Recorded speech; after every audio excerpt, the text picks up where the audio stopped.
Hi everyone, அஸ்ஸலாமு அலைக்கும். Welcome to Pollachi நம்ம வீட்டு சமையல். இன்றைக்கி நம்ம இந்த வீடியோவில் என்ன பார்க்க போகிறோம்னா ஃப்ரூட் கஸ்டர்ட். அது எப்படி ரெடி பண்ணலாங்கிறது பார்க்கலாம்.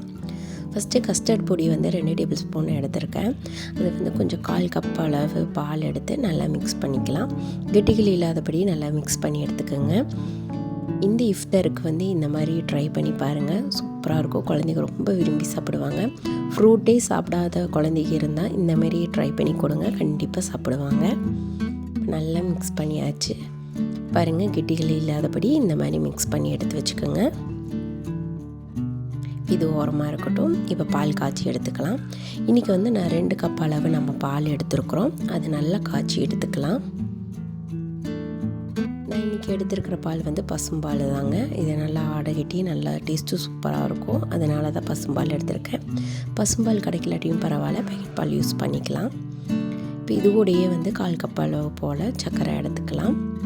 இதையும் நல்லா மிக்ஸ் பண்ணிடுங்க. நல்லா நல்லா பால் நல்லா கொதி வரணும், அதனால் வெயிட் பண்ணலாம். பாருங்கள், நல்லா பால் கொதி வந்துருச்சு. இப்போ மீடியம் ஹீட்டில் வச்சு நம்ம கலக்கி வச்சுருக்க அந்த கஸ்டர்ட் பொடி மிக்ஸ் நம்ம ஆட் பண்ணிக்கலாம்.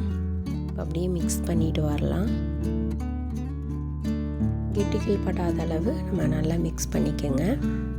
இப்போ லைட்டாக திக்னஸாக வரும், அது வரையும் நல்லா மிக்ஸ் பண்ணிடுங்க. ஒரு கொதி வரட்டும், வெயிட் பண்ணலாம்.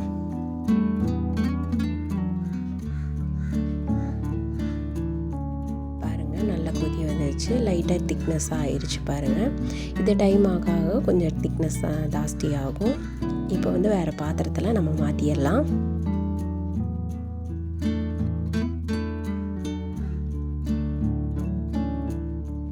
இது நல்லா ஆறட்டும். இது நல்லா ஆறின பிற்பாடி நம்ம ஃப்ரூட்ஸ் ஆட் பண்ணிக்கலாம். இப்போ ஒரு 5 நிமிஷம் போல் ஃப்ரிட்ஜில் வச்சு நம்ம எடுத்துக்கலாம்.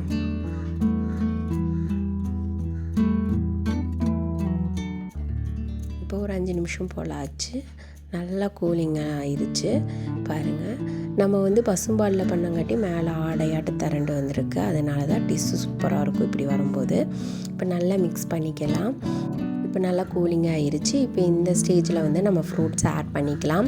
நமக்கு பிடிச்ச ஃப்ரூட்ஸ் எல்லாமே ஆட் பண்ணிக்கலாம். நான் இன்றைக்கி 2 ஃப்ரூட்ஸ் எடுத்திருக்கேன். மாதுளம்பழமும் ஆப்பிளும் கட் பண்ணி எடுத்திருக்கேன். அதை தான் நான் ஆட் பண்ணிக்கிறேன்.